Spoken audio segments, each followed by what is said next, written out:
Now I would like to invite Dr. Ricardo Romo, Dr. Maggie Rivas Rodriguez, and former Congressman Charlie Gonzalez to join us on the stage to reflect a little bit on the life and legacy of Henry B. Gonzalez.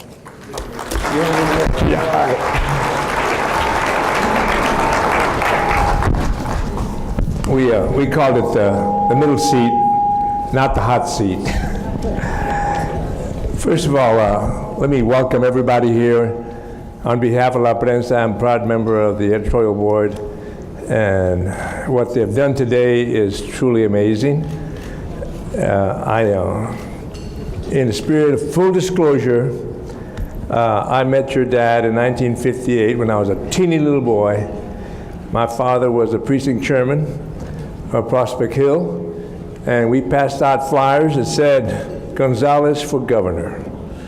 So I didn't vote for him, I was too young, but I was there, and it was from that point on, it was a moment of many times of admiration. So I'm gonna ask Maggie Rivas Rodriguez, a professor who came the furthest, she came from Austin for this event, to start our conversation and exploring a little bit about your dad, and some things that haven't been discussed today, but certainly people are kind of curious about. So thank you so much for having me today. My parents, I grew up in Devine, Texas, and we read about Henry B. Gonzalez in the newspaper just about every day. My parents were huge fans of Henry B's, and they were always, and they especially loved that he punched out the guy at the Earl labels. They thought that was wonderful. But I think that he was a complex character, and he was very much a product of his time, right?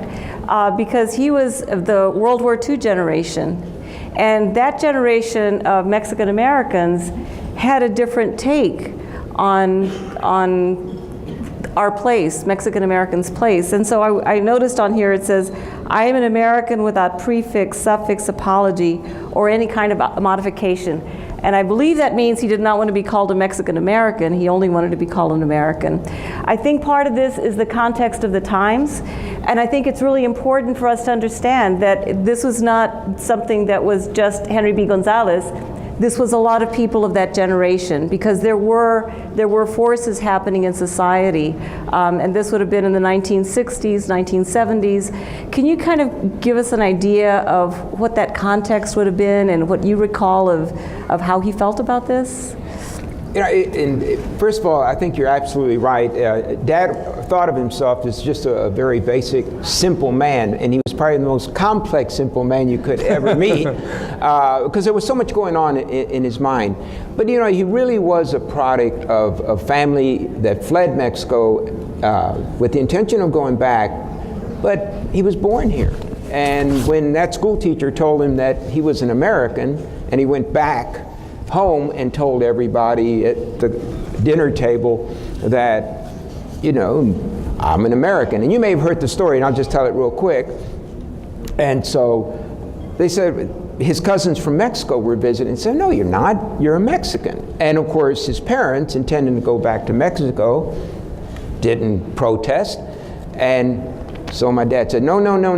You know, Miss Nelson, or whatever the name of the teacher was, she said, I was born here, I am an American. And they all started laughing. And that's when a nanny that they had, that was part of the family for many years, she said, that's ridiculous. Are you telling me that if a cat is born in an oven, it's bred? And so Dad always, but he really understood about being an American, and it was about inclusion. And you're absolutely right. He was so proud of the history and the culture, because I mean, gosh, if anyone, the beauty of his Spanish and in the literature that he had read was astounding. People thought he had a heck of a vocabulary in English. If you ever spoke to him in Spanish, he was an incredible speaker and student of all of the history and such. Yet he understood that for whatever reason, they were not being included in whatever this American dream was all about. I think that was it. And then of course with World War II, I think you're absolutely right, Maggie. And by the way, she is an absolute expert about the Hispanic contribution made during World War II. I think when they came back, when everybody came back, Dad had two brothers that served active duty and such. I think they came back empowered. They had sacrifice. They were treated pretty much as equal when it came to combat, right? And I think my father, though he had never experienced that himself, was still a product of that generation. And I think they were not going to put up with anything less than equality. And that's what he meant. A lot of people misunderstood it, you know, that he wasn't proud of his heritage, that he wasn't a Mexican-American, or we went through so many, it was American with Spanish surname, American, Mexican descent. We went all, I mean, we still haven't decided if it's Latino or Hispanic, we have that. But that was Dad, and I think you're absolutely right. I think that World War II experience and that generation came back ready. Let me follow up with a little bit different path. So you were around your dad a lot. Did you get a sense, and I'm really exploring the joys and the disappointments, the conflicts, and maybe the I should have. So he lived through some very difficult times, assassinations, war, impeachment. Which one do you think is the most difficult of times that really just tore at him? Well, I do think when he went to the state senate, which was an incredible moment for the community and such, because it should have been impossible for him to have gotten elected to the state senate, but he did. And he really was the first Mexican American. I think Jose Navarro had been appointed 100 years. But Dad really was the first popularly elected state senator, I mean, which is incredible. But when he got there, look, segregation and discrimination was institutionalized in this state. And I think that was an incredible experience for him. And it was frustrating to be such a minority, a lone voice. Of course, he had Chick Kaysen from Laredo as his ally and such. And I think that was his proudest moment, fighting all the segregation bills and all that. But also I think it caused him great heartburn and distress to know how much progress lay ahead, that it was really going to be an uphill battle. I mean, they were passing pieces of legislation that perpetuated, in essence, what the Civil War tried to put an end to. And you know, Mexican Americans were included in those minorities. So I think that was really the real time for that. Dad's political character was really born and shaped, and he went on, and he was always thinking of a better tomorrow, but that it was one step at a time. And he even realized that in his lifetime, he would never get to that destination. Okay. I would imagine, because I don't know that they would have very many flights between San Antonio and Washington. I imagine that there was a lot of family separation. How did your family deal with that? And what were some of the costs? Because I think that there is essentially, when someone is in public office, there's a personal cost, a family cost. So it's not just the person who's sitting in a desk in Washington D.C., but it's people, the family back home. And whenever someone is wanting to enter politics, and it might mean, and it's one thing to go to Austin, it's another thing to go to Washington. The first thing I tell them is, the first casualty of a political life is your family. And anyone that tells you anything differently is not telling you the truth. Even up in Washington, when there's freshman orientation, they'll say, oh, please understand, we're setting the schedule with your families in mind. No, they're not. Believe me, they're not. And so with Dad, I think, there were 8 of us, and I was the lucky one. I think the luckier 4 were the ones that saw Dad up until the time that he left in 1961, because he was gone. I mean, he flew up to Washington for the week and flew back. The most incredible thing in those days is that it came out of his pocket. It wasn't part of the budget, which is incredible, because, I mean, we weren't comfortable by any measure, but he was not going to be part of Washington. He never was. 37 years, 2 apartments. Never bought a piece of property there. He never became part of the Washington scene. I'm not saying that's good or bad or whatever. That wasn't Dad's lifestyle. But that's the way I think he salvaged the family life. And for my 4 younger brothers and sisters, that's the only time they would have seen him. Because by the time he left to Washington, I was already in high school. And so, you know, if Dad was around or not, in high school, you don't really notice that much. But the others were all so young. And it is a sacrifice. And that's why I always think, like, when I think Dad was so appreciative of Mom for doing what she did, because you need a partner, a spouse that is going to put up with not just your absence, but a whole lot of abuse. And you have to be really thick-skinned. And so, and to my younger brothers and sisters that didn't have the benefit of the 4 older ones, to have seen Dad at home, at meals, taking us camping. I was the right age. That's why I got to go to Austin with him all the time. I was just blessed because I had greater exposure to Dad than all my other siblings. But the 4 younger ones, and Mom, it was, I think it was just an incredible sacrifice. And my hat's off to, you know, Joaquin and everybody else with a young family who's basically mimicking my father's lifestyle. It's tough. It is really tough. But, you know, there are people like my mother, and I'm sure there are husbands of women that aspire to public office that will support them, and it is needed, truly is, but it's a sacrifice. So over time, we two very tough topics, and one of them is Vietnam and what LBJ accomplished, and then his legacy is always yes, but Vietnam. What was your dad's, I've not read much about this. How did your dad view Vietnam early on, and did he ever have any second thoughts about Vietnam? Well, I mean, and I know that Professor Henry Flores is in the audience, and I think he's doing some research on Dad for a book. And that is an area to really be explored, because Lyndon Johnson obviously really believed the generals. Dad had serious doubts and such, but I still remember the discussions with Dad saying that he really, really felt if there was any one huge issue where maybe he could have been a little different in some of the votes, it would have been Vietnam. It destroyed LBJ and all the incredible work. But for Vietnam, which is major, of course, Lyndon Johnson would probably be the greatest president that ever occupied the White House. With the Great Society, Civil Rights Act, Voting Rights Act, Medicare. I mean, all of it. Incredible. Just absolutely incredible. But Dad really always anguished over Vietnam. Just the number of young people we lost just from San Antonio. I think Edgewood must have lost 55 of their graduates. The school district. Just Edgewood High School. And then the high school, 34. It was tough.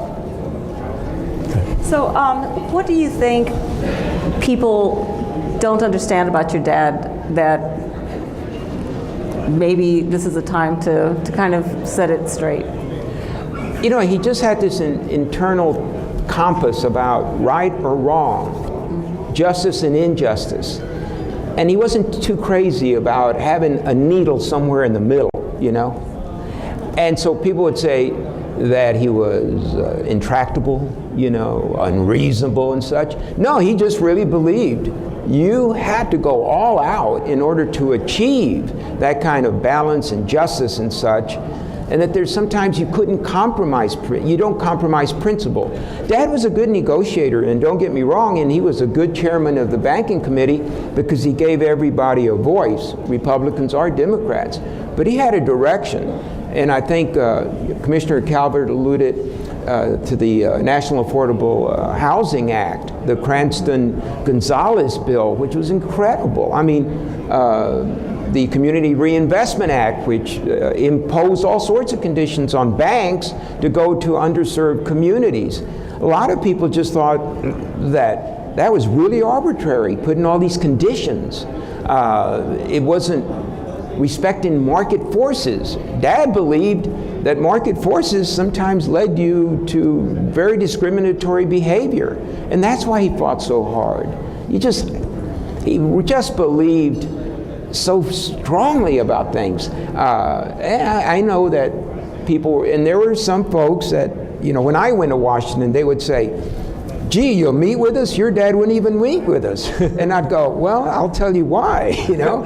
I'd say, but I'll listen to you. And and then they would leave and they go, but you're going to vote just like your dad. And I said, yeah, but I was a judge and I'm used to listening. Come on in. And that was it. But no, Dad really felt strongly. And once he took a stand, it was real tough, but I will tell you this.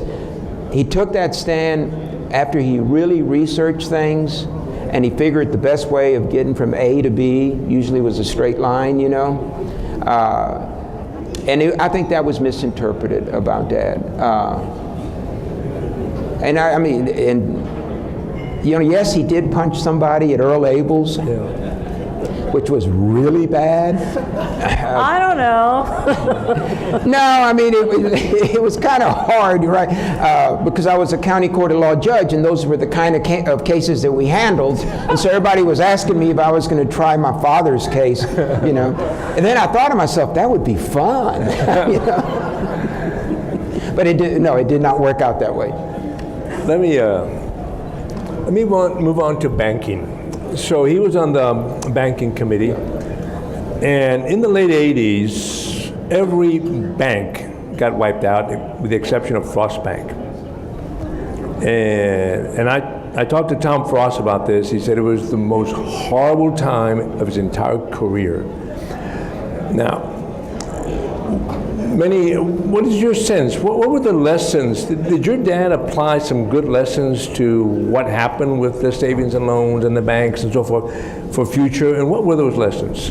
Well, that was the amazing thing about my father, because people would say, you know, the guy's crazy. That, you know, this is good policy, and he would warn people about unnecessary risk, and no one would listen. And Dad always had, one of his favorite sayings, Maggie, was that the future will be my vindication. When people thought, man, what are you talking about?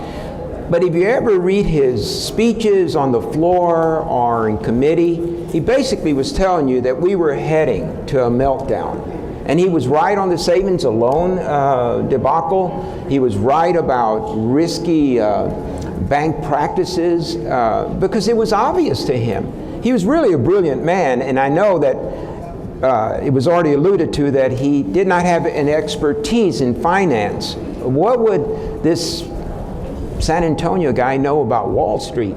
Well, what they didn't bargain for is that he was a quick study and a thorough study, and he listened to the experts on this. They didn't bargain for that. But no, I tell you, Ricardo, I think when it's all said and done, people will look back and they'll say, you know, your dad warned us about that. And that's what I would have some of his colleagues would come up to me and they'd say, hey, you know, your dad told us if we voted for that thing, this was going to happen, and we just didn't believe it. Okay. I've got to go back to the Mexican American Chicano movement, because you mentioned that he, you know, from the House floor. So I know that he was very, very worried about MALDEF, about the Ford Foundation's support of MALDEF, and it was a major news story, but also was a major development within MALDEF, that it ended up because of his criticism of the Ford Foundation's funding of MALDEF and Southwest, and what was then the Southwest voter registration, became Southwest voter registration. That made some changes in how the Ford Foundation funded things. I'm wondering how that kind of fit into his worldview, because what it seems like what he was seeing was, and I think this is partly, you know, I teach journalism and I'm a former journalist. The news media was writing a lot of very heated stories about the Chicano movement, and a lot of people were very worried about what the Chicano movement was doing.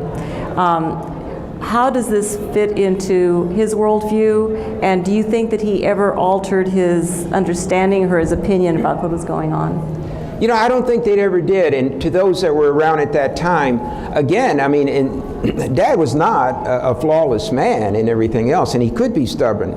But he really believed that there was a way of going about to exact change. His fear was, and you can have this debate, and it should be a good debate, that whether it was La Raza Unida and the Chicano movement, and some of the rhetoric was really destructive. And I know maybe it was not meant, but you go around saying, kill the gringo, some people might get a little excited about that. So Dad thought that it really wasn't moving us forward.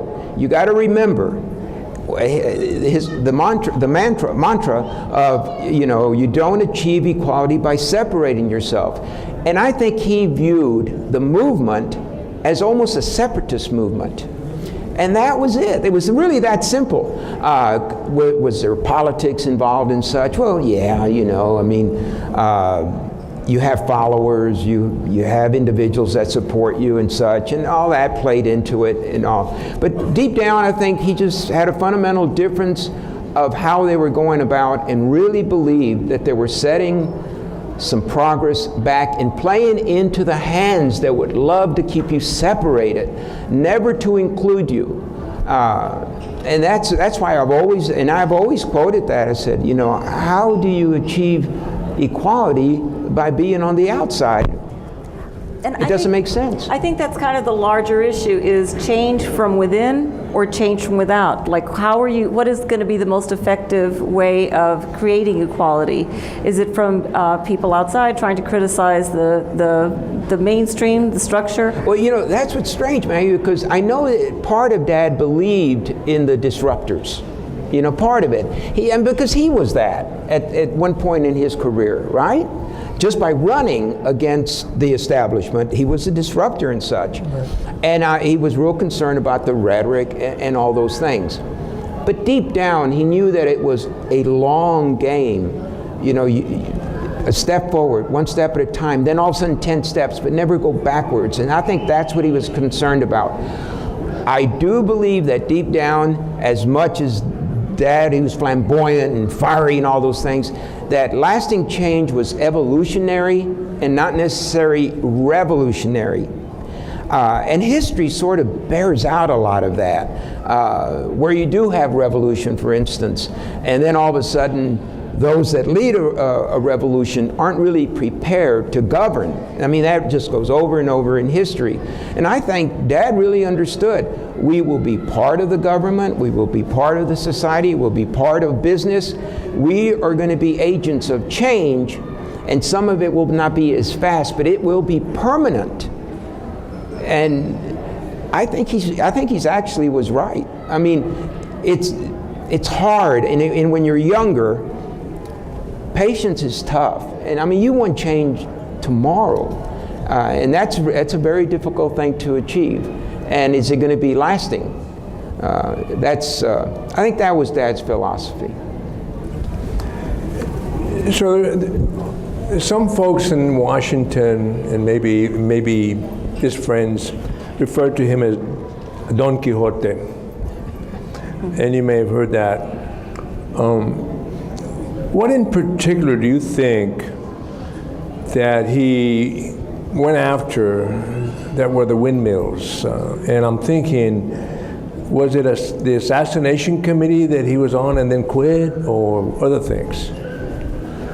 Well, he tilted at so many windmills. A lot of them were individuals, either in office or in the bureaucracy or heading a department, a secretary of housing or a secretary of transportation or the head of the FAA. I still remember those fights. Lord, was it the Attorney General of Texas at the time? I can't remember. It was Will Wilson. But they all would depict Dad as Don Quixote. But I still remember the one where it was Will Wilson, but I can't remember his position. This was in the Senate days. And Gene Rodriguez is here, he probably could tell me. But I still remember the cartoon, and they kept saying, why is Henry B. Gonzalez going after this guy? The governor and everybody else, they're not going to do anything to this guy. Well, finally, Dad succeeded in causing everybody so much heartburn that the person was relieved of the position or whatever it is. And there was a cartoon, and it's Dad, it's Don Quixote, and there's a windmill that's fallen over, and it says Will Wilson on it. So, I mean, so he could be successful. But he had fights with the FAA. Well, God, his name was, I can't remember his name. What was it? Halabib? Hallaby. God, that was, I mean, those things got personal, you know, because that's the nature of a lot of these things. As far as, I think Dad's tilting at windmills were over specific issues that were dear to San Antonio or to Mexican Americans, but there were also projects that, you know, he was very ambitious. I was talking to somebody from Corpus Christi. I mean, Dad had his way. We'd have a channel that would have been dug between Corpus and San Antonio. We'd have actually a port. I mean, Dad had these ideas, and they were grandiose at times, and that, in a way, that was Don Quixote. But when it came to dreams and visions and everything else, I'll show a good example of tilting at windmills. When they were going to build the new BAMC, Dad was insisting on 450 bed capacity. Senator Graham wanted 250 or 200, and they went at it. I mean, to the end, where they weren't even speaking the rest of their careers. But Dad had a lot of support in San Antonio, generals in the military, the city council, commissioner's court, and we got that 400 plus bed hospital.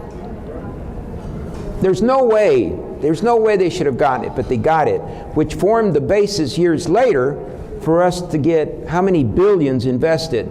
And now we are the center of military medicine. That was Dad. I mean, he was always thinking ahead. Hemisphere wasn't just about a World's Fair. It was about transforming this part of the city, increasing our facilities, and getting some attention here and an investment. So all of those things, that was Don Quixote in a way, but Don Quixote wins the battle at the end of the day. Yeah. Maggie? So you went to Congress. What lessons from your father served you when you went to Congress? Respect all your colleagues. No matter, they all got there. It wasn't easy. You may disagree with them. Different parties, different philosophies, race, gender, everything. Respect them and learn a little bit about their districts, and then you'll understand where they're coming from. And a lot of it. I mean, when I say Dad's biggest lesson to me was you need to really listen, because if you ever talk to Dad, you know, you thought he wasn't listening that much because he was talking a lot. But that was, I think, the biggest thing. And just to be open, give everyone a fair chance to be heard. You can't make everyone happy, but they deserve to be heard. And that went to constituents too. I'm going to tell you a story. I was interviewing Hector de Leon, who's an insurance attorney in Austin, and he has a huge photograph of your father on his wall. And he told me this story. When your father was in the Texas Senate, he and his brother would deliver newspapers to his office. And Henry B. took an interest in him and asked him a bunch of questions, was always asking him, inquiring. Later on, when he grew up, he ended up going to law school, he got married, and his wife died young. And your dad went to the funeral. Oh, yeah. And that's something this is somebody that he really didn't know that well, but he had a loyalty to this kid. You know, he was a kid at the time, and he will never forget that. He will be forever. Well, and I think that's true for a lot of people. I think there's a lot of loyal Henry B. Fans that he's done small things for, but to them it's a huge thing. I have people, there's not a week that goes by, and I always tell staff this, my staff as well as Dad's staff, and some are here today, from way back to the 60s all the way to the time I served. Dad really cared about them. People didn't understand when he asked you about your aunt, he really wanted to know about your aunt. He just wasn't making conversation. 20 years later, if you ran into Tommy and you had talked about your Aunt Cecilia 20 years earlier, he'd go, Tommy, how's your Aunt Cecilia? I mean, real quick, because these things are like incredible. I got an email at the law office I'm at now, and this woman just said, I knew your dad because we always flew on the same flight, and we just talked. And he would ask me about my kids, and I would tell him. And then I quit that job. And then one day, I'm at the airport again, and I hear, Marilyn! And I turn around, and it was your father. And he came up, and I hadn't seen him in years. And he started asking me, and actually asked about my kids by their names. Oh. And it was an incredible, he had a gift. And I keep telling people, part of the gift was the basis for remembering the names. He really was interested. I mean, he just would take an interest. And we could just get story after story. I mean, there's some just incredible ones. Unfortunately, you know, I didn't have that gift of seeing a face and remembering it. So when I was running for office and someone would say, well, we're with you because we were with your father, and I'd say, oh, well, what's your name again? And they'd look at me and they'd shake their head and they'd go, your father never had to write it down. So there was a price. I do remember, so when I was off in college in the 60s, I would come home to San Antonio to party at the weekends. And one weekend, I actually went to 3 parties. It was a wedding, going away party, and a quinceañera. He was at all 3. And I brought this up to my government professor when he was talking about how do we impact government, how we do this. But what was really amazing is I thought he was signing autographs. So I kind of edged over there, and somebody was telling him, I got cheated on my housing, and he would write, tell me the name of the, where do you live? He was writing down everything that people were presenting, problems. Yeah. But it was like, we're out there partying, and he's like, I'm not sure your dad had any hobbies, but there he was working over the weekends. And then I guess Sunday he'd go back, Sunday, Monday, go back. But I think that's the mark of what you were talking about. Somebody who listens, somebody who cares, somebody who wants to make a difference, somebody who is convinced that they do have a gift and they're going to use that gift to help other people. So I think, appreciate everybody being here. Thank you. Thank you, man. Thank you. Good job. Thank you, Ricardo. Yes, sir. Appreciate it. Dr. Romo, Dr. Maggie Rivas Rodriguez, and Congressman Charlie Gonzalez, thank you for sharing your stories.